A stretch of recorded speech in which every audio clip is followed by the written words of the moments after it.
नमस्कार। आज हम स्वयंबोध और शत्रुबोध के 7th चैप्टर के 5th पार्ट के बारे में बात करेंगे कि इसके अंदर हमने क्या पढ़ा।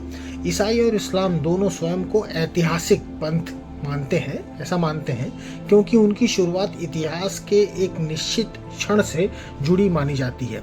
ईसाई मत में ईसा का जन्म और इस्लाम में पैगंबर पर कुरान का अवतरण। इसी कारण से ये पंथ समय को लीनियर रेखीय मानते हैं, एक आरंभ, एक मध्य और एक अंत। ईसाई दृष्टि में सृष्टि का उद्देश्य ईसा का आगमन और अंततः प्रलय दिवस, और जब ईसा पुनः आएंगे तो शाश्वत स्वर्ग की स्थापना करेंगे। इस्लाम की थियोलॉजी भी इसी प्रकार अंतिम निर्णय की प्रतीक्षा पर आधारित है। इस सोच ने इतिहास बोध को विकृत किया है। ईसा से पहले का समय जो है वो अंधकार और उसके बाद का समय जो है वो प्रकाश माना गया है। आधुनिक औद्योगिक और तथाकथित सेक्युलर प्रगति भी इसी लीनियर सोच से निकली है, जहां भौतिक विकास को जीवन का लक्ष्य मान लिया गया है।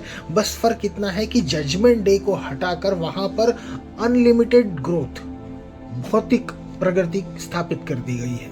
इसके विपरीत सनातन धर्म की समय दृष्टि जो है वो चक्रीय है। समय को अनादि अनंत प्रवाह माना गया है। युग बदलते हैं पर समय का आरंभ होता है न अंत होता है। सतयुग, त्रेता, द्वापर, कलयुग का क्रम पुनः सतयुग में लौटता है। इसका अर्थ घटनाओं की पुनरावृत्ति नहीं बल्कि संतुलन के चक्र का जो है वो संकेत है। ईसाई और इस्लाम अपनी ऐतिहासिकता पर गर्व करते हैं और सनातन धर्म को इसलिए निम्न मानते हैं कि उसकी कोई निश्चित शुरुआत नहीं है, पर सनातन दृष्टि में यही सबसे बड़ी श्रेष्ठता होती है कि जिसका आरंभ ही नहीं है उसका अंत कैसे होगा। एकेश्वरवादी पैगंबर पंथ समय, समाज, मानवता को दो भागों में बांटते हैं, ज्ञान और अज्ञान, विश्वासी और अविश्वासी। इसी से विस्तारवाद चुने हुए समुदाय का भाव और दूसरों को निम्न मानने की जो प्रवृत्ति है वो उत्पन्न हुई है, जिसका प्रभाव इतिहास में हमको स्पष्ट दिखाई देता है। बहुत बहुत धन्यवाद। नमस्कार।